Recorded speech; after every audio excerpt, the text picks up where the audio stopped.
and beyond. It was good to see Clay on set there with them. Candace Parker, how far away are the Warriors from another chip, Stephen A? Well, they're very far. They're very far this year. They're certainly not going to win it this year, in my estimation. I think that they're just a piece away after this year once Clay comes back healthy. You know, I believe in Klay Thompson. I think that Klay Thompson, a legitimate argument could be made that he is the second greatest shooter in the history of basketball. And I think in terms of spot-up shooting ability, he might be number one.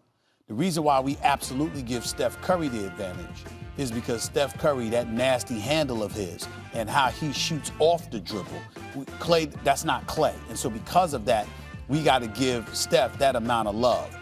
But I'm telling you right now, Klay Thompson's movement without the basketball, his post-up and turnaround jump shooting ability, his spot-up shooting ability, his long-range shooting ability, Klay Thompson is the truth. He is a future Hall of Famer. I'm tired of people not talking about that with him. He is that great of a player, period. And obviously, he's exponentially better than Steph Curry as a defender. So when you look at him and Klay and Steph together, I believe all you need after that is a third scorer, preferably on your front line.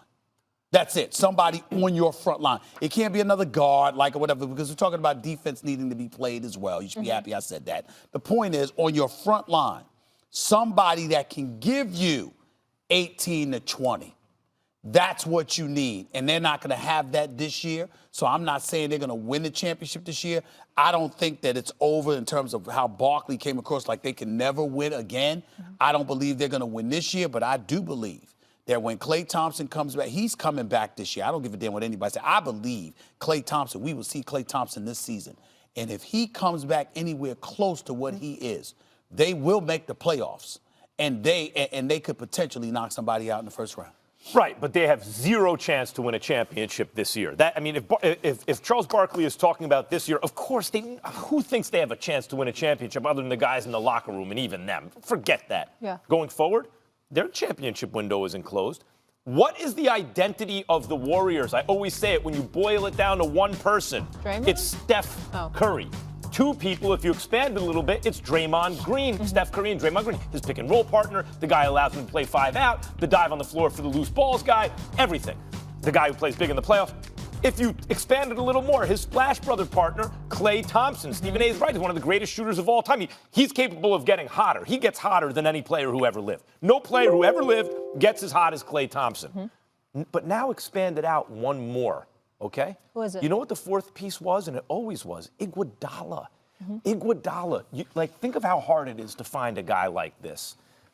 An elite perimeter defender.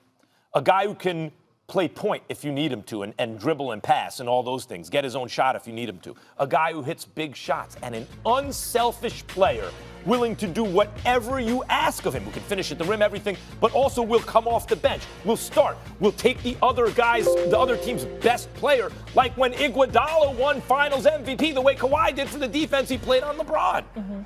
Iguodala is a hard piece to find, and he was a real core component. Like the Yankees dynasties of the 90s, they used to say the core four. Really, it was 5 with Bernie Williams. The core 4 of the Warriors: Steph, Draymond, Klay, Iguodala. So how do you replace Iguodala? I don't know that you need frontline production, although I understand why you say that. It's a route you could go. You need to draft or find. I doubt you can find it in one player. I think it's going to have to be 2 players who do this. A vicious defender. Team defender who can also defend on the ball. And then you also need to find scoring somewhere else, maybe on your front line. And those 2 pieces aren't impossible to find. You don't need them to be at all-star caliber. You need to be at competent caliber in order to complement Steph, Klay, and Dre, or Steph, Dre, and Klay in that order. I think they do that. They're a competently run organization. I believe this core wins another championship together before it's all over. I don't think the window's closed. Well, you agree with me. The window's not closed. You know, right. you agree? This year, there's no window. Yeah, I didn't say there was a window this It's a year. wall. But you were talking about you need to see a third guy step up. Who do you think that is? Is it No, someone I'm saying they that I don't currently think they have on the have it yet. roster, or they need to get I someone? wasn't saying they need a third guy to step up. I was saying they need a third scorer, you know, and it can't be D'Angelo Russell. And I'm not saying he can't score. I'm saying that you need somebody from the forward spot that could do. It wasn't just that KD was prolific. It was that KD could guard a 3, he could guard a 4 as well. You need some help on the interior defensively because you got to remember the Clippers shot 63% from the field last night. These brothers were making shots. They hit 50 of their 80 Bunch of young shots. players they're playing But it's against. just a bunch of young players and what have you. That's the point. So you got to get better defensively. We underestimated the potency of the Golden State Warriors defensively over the last 5 years. They could truly, truly amp it up. Iguodala, Livingston, whether it was Zsa Pachulia, Andrew Bogut before that, with Draymond, with Clay, with KD. Steph. You don't have any of that right now. KD, one of the reasons KD was so great for them, and it didn't have to be KD. They would have destroyed everyone had they gotten Paul George or another just excellent two-way wing. It didn't have to be KD to do it. One of the reasons they needed that, though, is because Iguodala was aging. So people forget how good he was at the start of the run. As time went on, he still was an excellent player, but not quite what he was. And so having KD obviously covered that up and then some.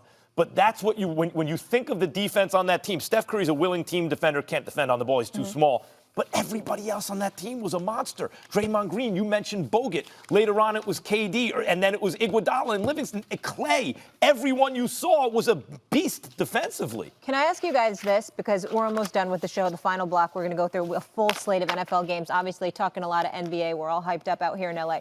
But of the 3 California teams, we're going Warriors, Clippers, Lakers. Was it, well... In Sacramento. Yeah, no, I'm just talking about, because those are the teams we've really been talking about. Was it what you expected? I know with the Lakers it wasn't. Were the Clippers better than you expected? Warriors worse? Lakers worse? No, Give me your thoughts. The Clippers were not. The Clippers were exactly what I expected. I expect them to be too deep at every position. I expected them to be tenacious defensively.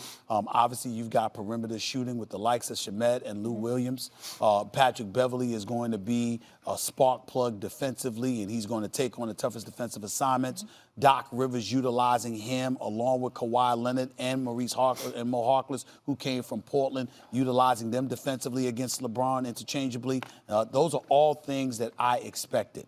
What I did not expect was the passivity of LeBron. That's what I'm focused on. And I understand it was just a game.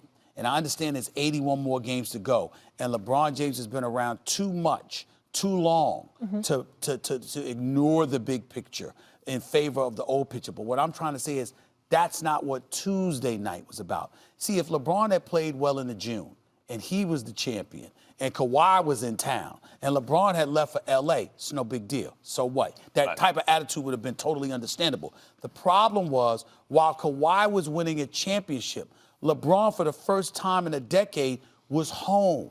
He hadn't played since April. We've seen him on social media and beyond working out, going about. We've seen footages of him practicing in the gym when everybody else was on vacation. He gave us every impression he was looking for it. And then when the moment arrived and this brother is in your town, ready to take over, you were like, so what? Which gave credence to your thoughts about it's a business decision. All 3 teams, was it what you expected? Yes, but mainly the Clippers. When I say a fish rots from the head down, let's look at every level of the Clippers. Okay. How's Ballmer as an owner, Stephen A? Do the players have everything they need? Yes, everything. Does he care about it Yes, and he everything? does. How is Jerry West as an executive?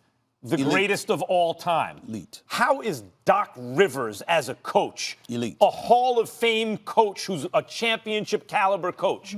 How is Kawhi Leonard as your best player? How about Paul George as your second best player? What are you looking for after that? A glue guy who plays defense and can hit a shot? Patrick Beverley. It doesn't get better than that. How's your bench? How's your 6th man? Lou Williams? That's the best in the game. How about your depth? You said they go too deep at every position. That is a franchise. And the story and they have to Ty me, Lue. By the way, Ty Lue, when Who the knows Lakers, LeBron the so Lakers well, yeah. punted on Ty Yeah. Lue, the Clippers said thank you very much and returned it for a touchdown. I mean, Yeah. Well, you put it that way. What makes it worse is that they knew that's exactly what the Clippers were going to do because everybody in the NBA knows how close Doc Rivers and Ty Lue are. That's like a protege of his. That everybody knows that. It was very predictable where Ty Lue was going to end up. But again, because it's another Doc advantage. Rivers. Yeah, another advantage there. All right, when we come back, we're going to talk a little football. How about them Cowboys, Stephen A? We haven't mentioned them, it feels like, all week. Is the Michael Bennett trade the key to a Cowboys Super Bowl run? We'll get you set for Sunday's slate of NFL games with Book It or Forget It. And how about this? A Halloween